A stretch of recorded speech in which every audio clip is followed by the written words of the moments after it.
Hello, everyone.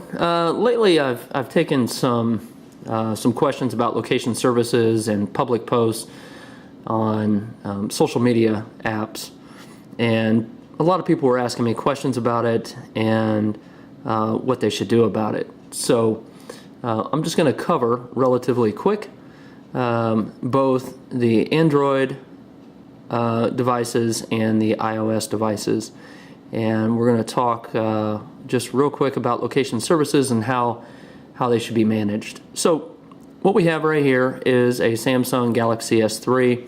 This also applies to the S4s and 5s and really just about any Android device.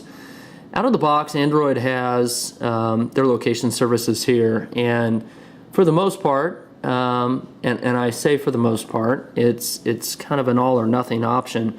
You either turn it off and you have no location services, or you turn it back on and you have your location services. So if you enable location services, then every application that you have downloaded and accepted permissions on, and if you think about it, when you download an application, there's usually that quick screen that'll come up, and it will say, do you give permission to the application to access all these different things on your phone? And with a lot of those applications, you might see that they're asking for location services. And again, most of us, we just don't think much about it, and we say okay, and then it has access to your location. So, and that's providing that you have location services turned on. For some applications, you want to have it turned on, like Google Maps. So if you are out and about and you're trying to navigate your way through a new place, then you may want that enabled. But for other applications, you most definitely do not want it enabled. So, for example, Twitter. Both Twitter and Instagram, I'm sure other social applications, when you make posts, they are public by default. So you definitely want to make those posts private unless you want to make a public post. So that should be the exception to the norm. I mean, if you're a business, you're a marketing person, and you're trying to market something, then that's what you'll want to do. So in this case right here, you'll say we have location turned on. So you might ask, what can we do on Android devices if we want to be more selective? Well, what you can do is go to the Play Store, and you will search for applications called Permission Manager or Permission Managers. There's a handful of them out there. I just happened to install this one called Permission Manager. Okay, so Permission Manager on the Android device, it looks like this right here. And it shows all of your applications, and what you can do is select the application. In this case, we'll go ahead and take a look at Twitter. And when we do it, you'll see all of the permissions that Twitter has access to. So in this case, Twitter has access to location, read contacts, etc., etc., etc., on down the line. And this particular application gives you the ability to come in and to select what permissions you want a given application to have. So let's take a look though at something kind of interesting. You'll see here it says Twitter last accessed or attempted to access my location 23 hours ago. Now, if we open up the Twitter application, and I'm already in settings and I'm in general, and you can see right here where I do not have it selected, where it says location, allow Twitter to use your location, and it's not selected. Okay, it's never been selected. I've always had it turned off. So with that turned off, it makes me ask the question, why did the application try to access my location 23 hours ago? So the smart thing to do when you leverage an application like Permission Manager or some of the other applications out there, they actually control access outside of the given application. So you'll come in here and just turn off the ability for Twitter to access your location. So I definitely advise that you do that, again, unless you have a specific specific reason as to why you want a given application to access your location. So, that's a prudent thing to do. Again, something to look at. Permission Manager and that will allow you to control access for any given application. Now, I do have an iOS device, and we'll take a quick look at that. And on this device, this happens to be a iPod Touch, and on the Apple devices, they're all fairly similar when we come into the settings. But when you go into settings, you'll see privacy.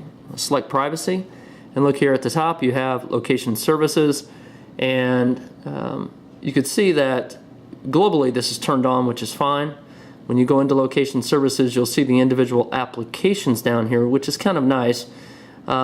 This just takes the place of a separate application like we have on the Android device that allows you to see the individual applications.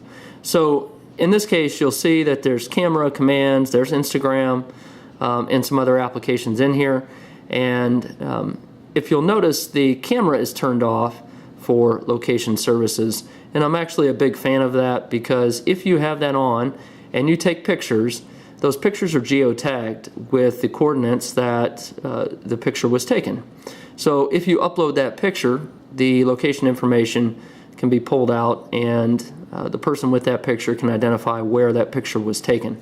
Now you might ask yourself, well, what's so big about that? Well, if you're taking pictures from your house or your home and you have people in those pictures, faces, and you post that out, and someone sees a face and they want to know where that person, perhaps where that person lives, they're going to get that information.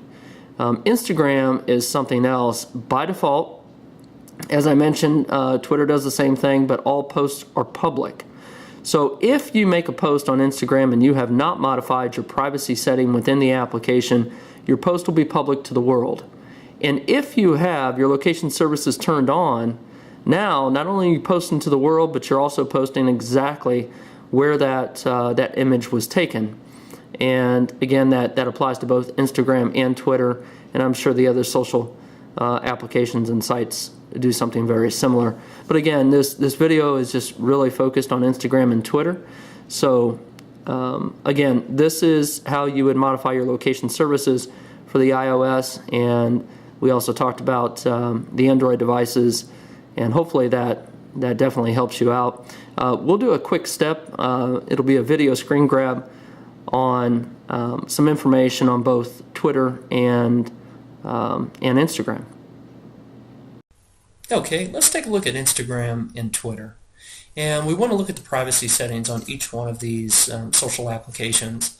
Most of us, when we want to leverage a social application, we just want to jump right in, and we really don't take the time to look at the privacy settings, nor the terms and conditions of using these applications. But it is important, especially if you have kids that are using the applications, to thoroughly understand what's involved in the conditions in using these applications. So when we look at Instagram,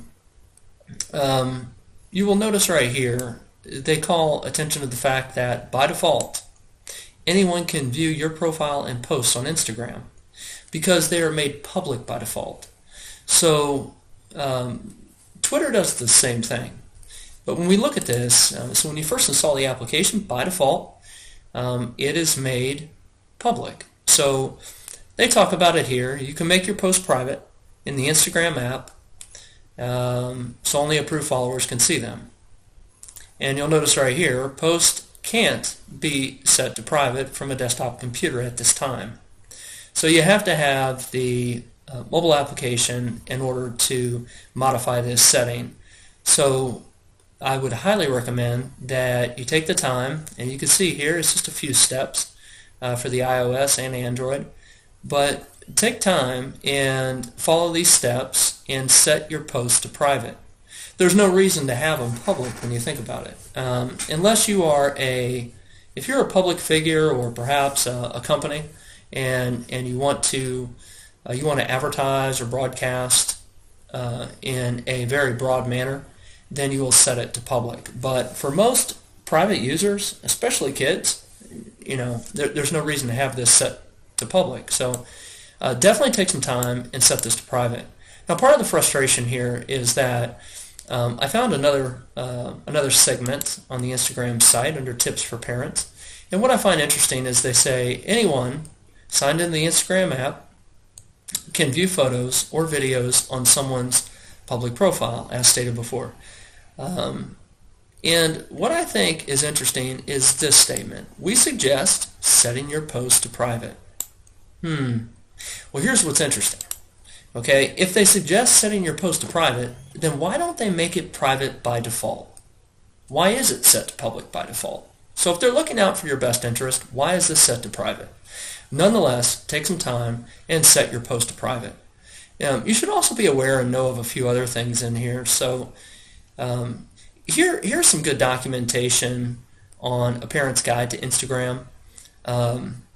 And I actually looked at some of this, and it's really not bad. I mean, you can take some time, look at this, and kind of browse through it. It's a relatively quick read, but it gives you some additional information on how to parent children via Instagram. So here's something else that I thought was interesting. How can I get an image of my child removed? And the short of this is, I mean, what they're saying essentially is that if someone else takes a picture of your child and they post it, Instagram does not own the rights to that picture. So things get a little sticky at that point. Just something to kind of pay attention to here. You can only lean on Instagram for so much. They're the foundation behind it, but again, they technically do not own the rights to the images. So it resides on their platform, but the image itself, the rights typically reside to someone else. Okay, so let's go ahead and step over and take a look at Twitter.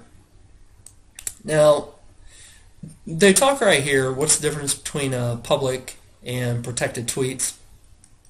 What I find interesting about this, again, is that right here, public tweets, the default setting, are visible to anyone, whether or not they have a Twitter account. So if you have a child or you yourself post tweets to Twitter, you know, it's something to be aware of that by default, unless you've made the appropriate changes, it is for the entire world to see, which I think is interesting. So yeah, I think it's important that you just take time, and you can read through this here. They kind of talk about the differences here, and what I find interesting is they call this out as well.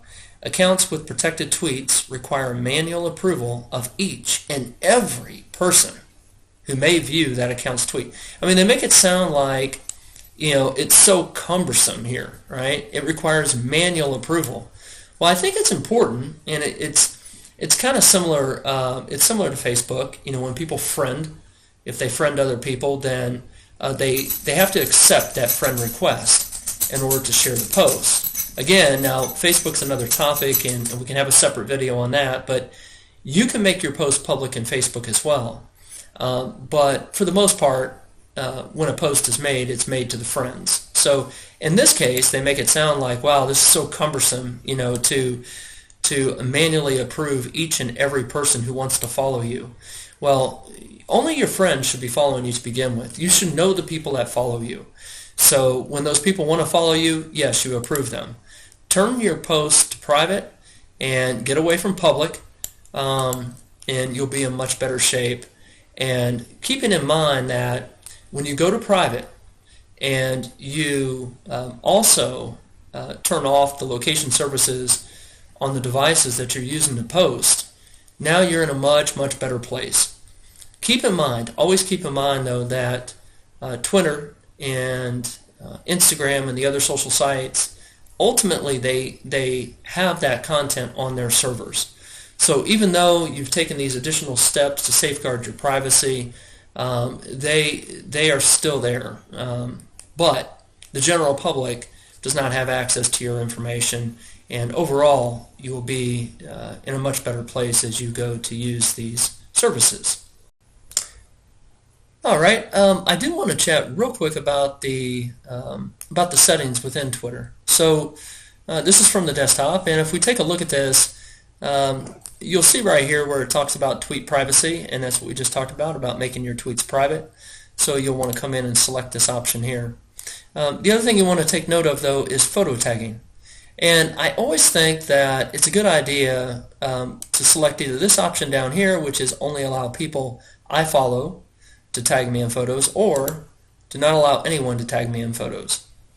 So when you leave the default up here, that means anyone, anywhere with a Twitter account can tag you in a given photo. And by tagging, that's leveraging your Twitter ID to say, here's a picture of this person.